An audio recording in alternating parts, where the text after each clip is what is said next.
أعوذ بالله من الشيطان الرجيم بسم الله الرحمن الرحيم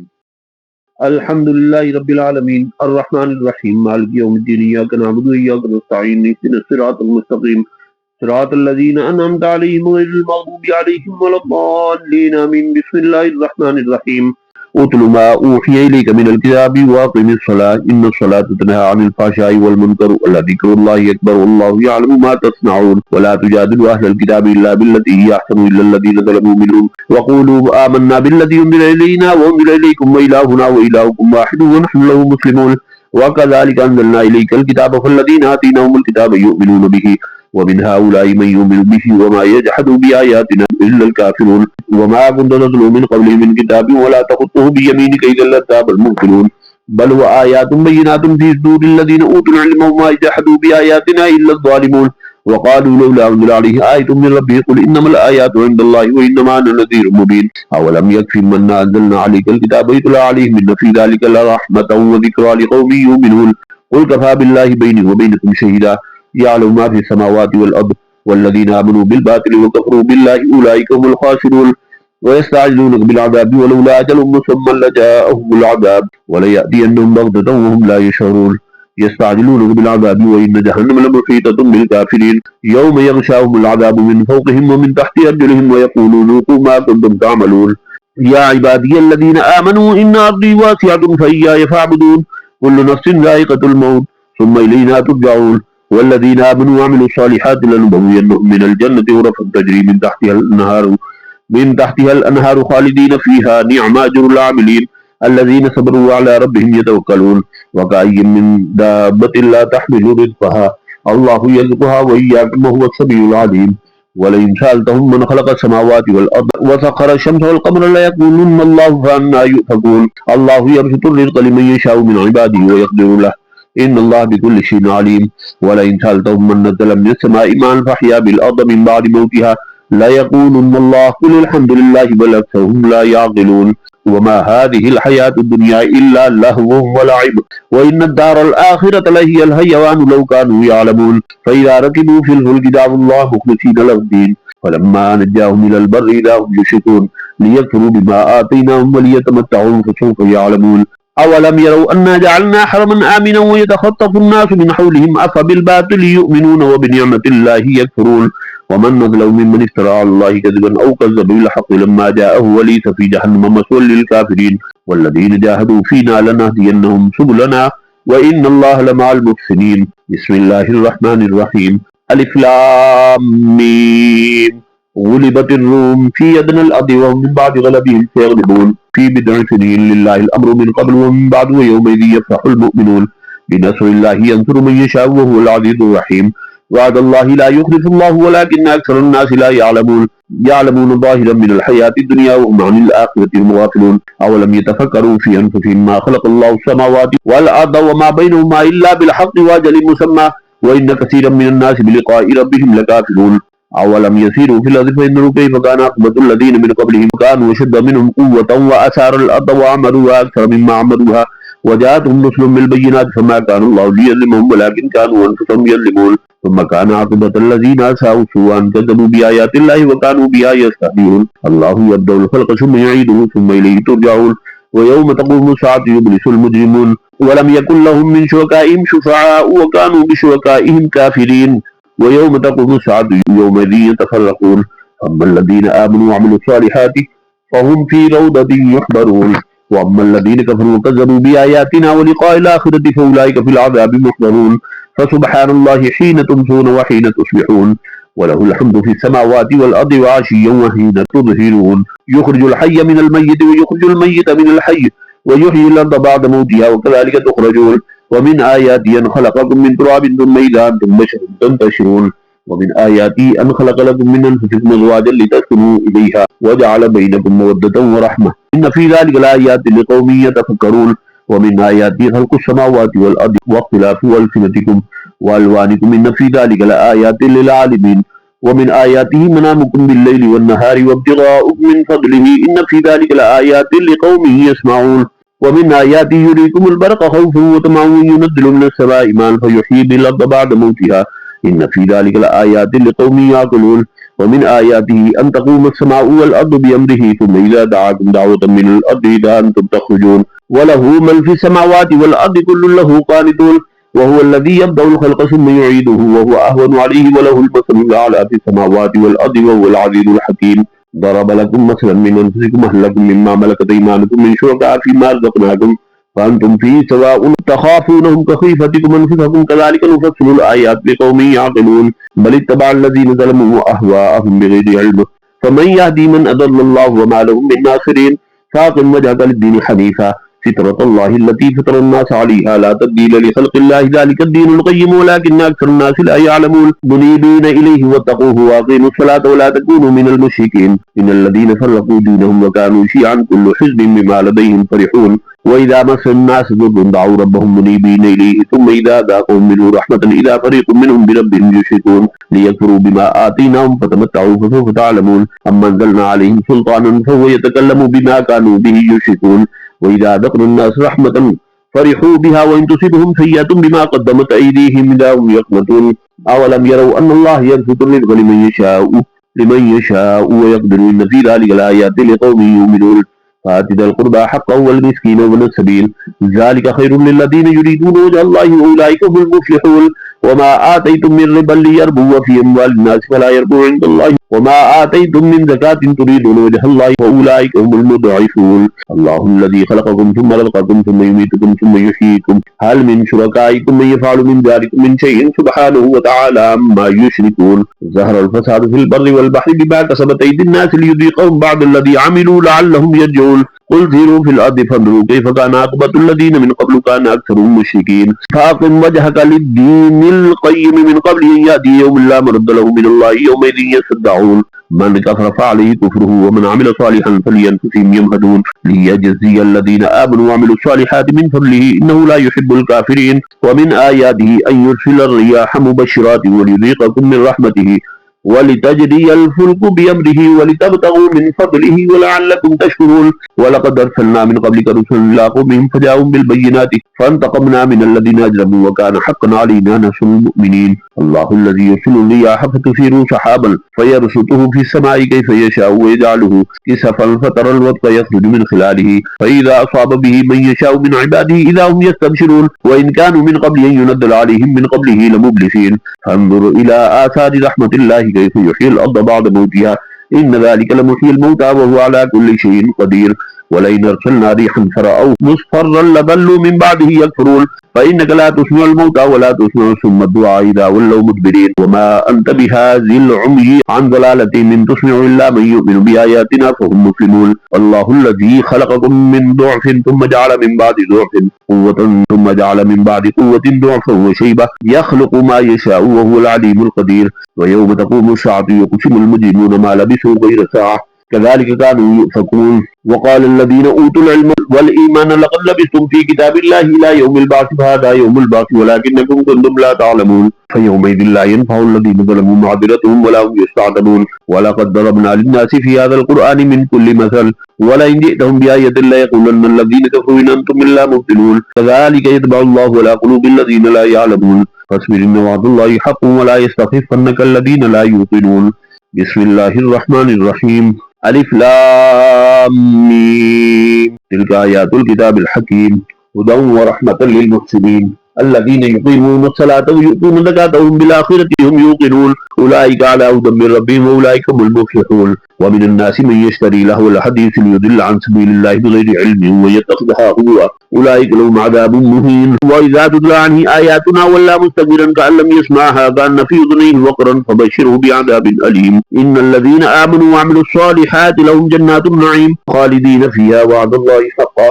وهو العزيز الحكيم خلق السماوات بغير أمد ترونها وألقى في الأرض رواسي أن تميد بكم وبث فيها من كل دابة وأنزلنا من السماء ماء فأنبتنا فيها من كل زوج كريم هذا خلق الله فاروني ماذا خلق الذين من دونه بل الظالمون في ضلال مبين ولقد آتينا لقمان الحكمة أن اشكر لله ومن يشكر فإنما يشكر لنفسه ومن كفر فإن الله غني حميد وإذ قال لقمان لابنه وهو يعظه يا بني لا تشرك بالله إن الشرك لظلم عظيم ووصينا الإنسان بوالديه حملته أمه وهنا على وهن وفصاله في عامين أن اشكر لي ولوالديك إلي المصير وإن جاهداك على أن تشرك بما ليس لك به علم فلا تطعهما وصاحبهما في الدنيا معروفا واتبع سبيل من أناب إلي ثم إلي مرجعكم فأنبئكم بما كنتم تعملون. يا بني إنها إن تك مثقال حبة من خردل فتكن في صخرة أو في السماوات أو في الأرض يأتي به الله إن الله لطيف خبير. يا بني أقم الصلاة وأمر بالمعروف وانهى عن المنكر واصبر على ما أصابك إن ذلك من عزم الأمور ولا تصعد خدك للناس ولا تمشي في الأرض مرحا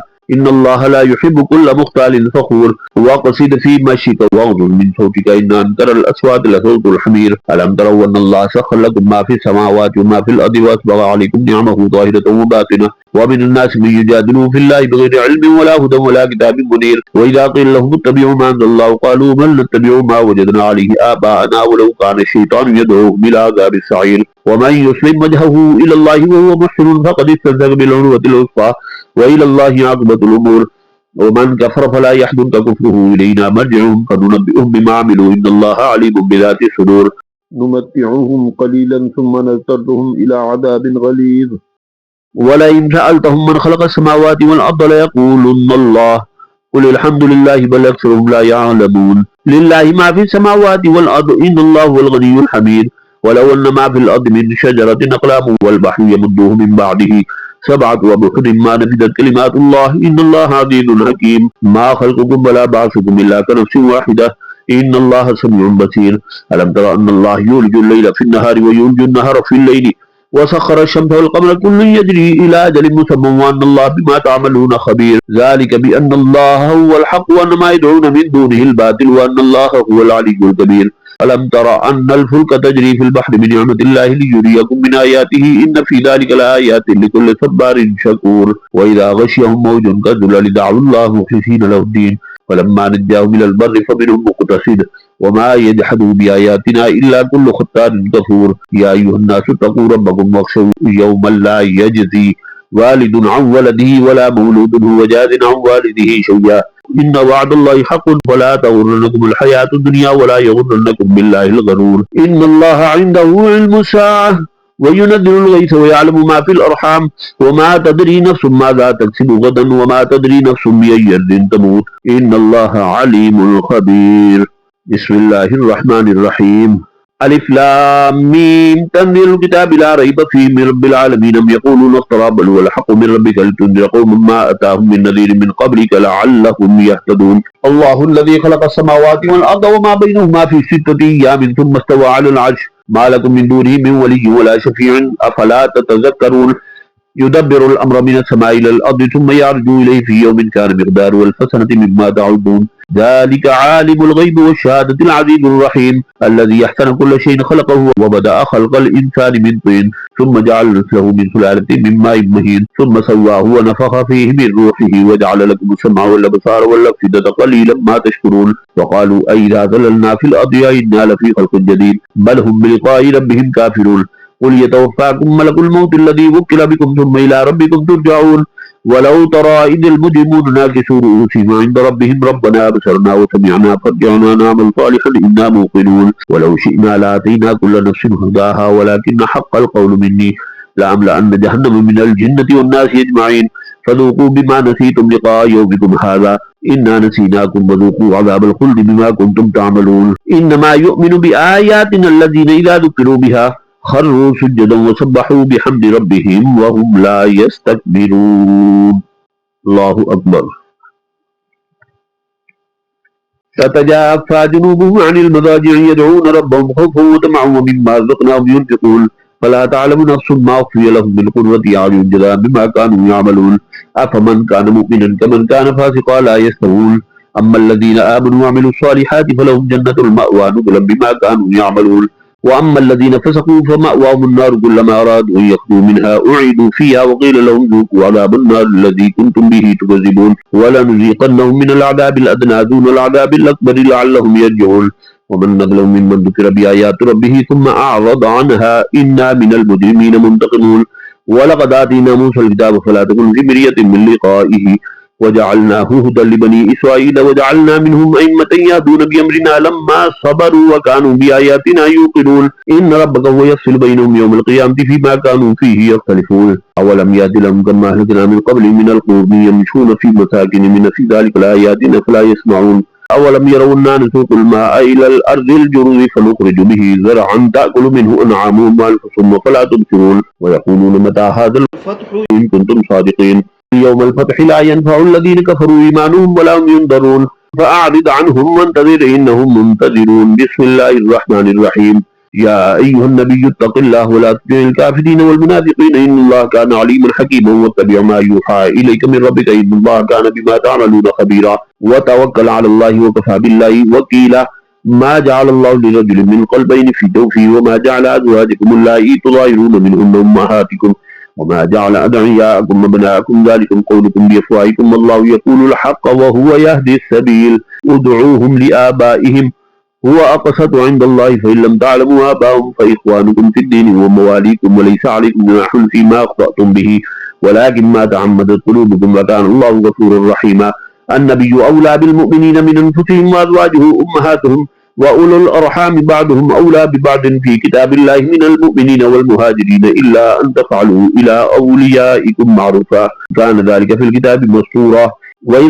وإذ أخذنا من النبيين ميثاقهم ومنك ومن نوح وإبراهيم وموسى وعيسى بن مريم وأخذنا منهم ميثاقا غليظا يسأل الصادقين عن صدقهم وأعد للكافرين عذابا أليما يا أيها الذين آمنوا اذكروا نعمة الله عليكم إذ جاءتكم جنود فأرسلنا عليهم ريحا وجنودا لم تروها وكان الله بما تعملون بصيرا إذ جاءوكم من فوقكم ومن أسفل منكم وإذ زاغت الأبصار وبلغت القلوب الحناجر وتظنون بالله ظنونا هنالك ابتلي المؤمنون وذللوا زلزالا شديدا وإذ يقول المنافقون والذين في قلوبهم مرض ما وعدنا الله ورسوله إلا غرورا وإذ قالت طائفة منهم يا أهل يثرب لا مقام لكم فارجعوا ويستأذن فريق منهم النبي يقولون إن بيوتنا عورة وما هي بعورة إن يريدون إلا فرارا ولو دخلت عليهم من أقطارها ثم سئلوا الفتنة لآتوها وما تلبسوا بها إلا يسيرا ولقد كانوا عاهدوا الله من قبل لا يولون الأدبار وكان عهد الله مسؤولا قل لن ينفعكم الفرار إن فررتم من الموت أو القتل وإذا لا تمتعون إلا قليلا قل من ذا الذي يعصمكم من الله إن أراد بكم سوءا أو أراد بكم رحمة ولا يجدون لهم من دون الله وليا ولا نصيرا قد يعلم الله المعوقين منكم والقائلين لإخوانهم هلم إلينا ولا يأتون البأس إلا قليلا أشحة عليكم فإذا جاء الخوف رأيتهم ينظرون إليك تدور أعينهم كالذي يغشى عليه من الموت فإذا ذهب الخوف سلقوكم بألسنة حداد أشحة على الخير أولئك لم يؤمنوا فأحبط الله أعمالهم وكان ذلك على الله يسيرا يحسبون الأحزاب لم يذهبوا وإن يأتي الأحزاب يودوا لو أنهم بادون في الأعراب يسألون عن أنبائكم ولو كانوا فيكم ما قتلوا إلا قليلا لقد كان لكم في رسول الله أسوة حسنة لمن كان يرجو الله واليوم الآخر وذكر الله كثيرا ولما رأى المؤمنون الأحزاب قالوا هذا ما وعدنا الله ورسوله وصدق الله ورسوله وما زادهم إلا إيمانا وتسليما من المؤمنين رجال صدقوا ما عاهدوا الله عليه فمنهم من قضى نحبه ومنهم من ينتظر وما بدلوا تبديلا ليجزي الله الصادقين بصدقهم ويعذب المنافقين إن شاء أو يتوب عليهم إن الله كان غفورا رحيما ورد الله الذين كفروا بغيظهم لم ينالوا خيرا وكفى الله المؤمنين القتال وكان الله قويا عزيزا وأنزل الذين ظاهروا من أهل الكتاب من شياطين وقذف في قلوبهم الرعب فريقا تقتلون وتأسرون فريقا وأورثكم أرضهم وديارهم وأموالهم وأرضا لم تطئوها وكان الله على كل شيء قديرا يا أيها النبي قل لأزواجك إن كنتن تريدن الحياة الدنيا وزينتها فتعالين أمتعكن وأسرحكن سراحا جميلا وإن كنتن تريدن الله ورسوله والدار الآخرة فإن الله أعد للمحسنات منكن أجرا عظيما يا نساء النبي من يأت منكن بفاحشة مبينة يضاعف لها العذاب ضعفين وكان ذلك على الله يسيرا صدق الله العظيم.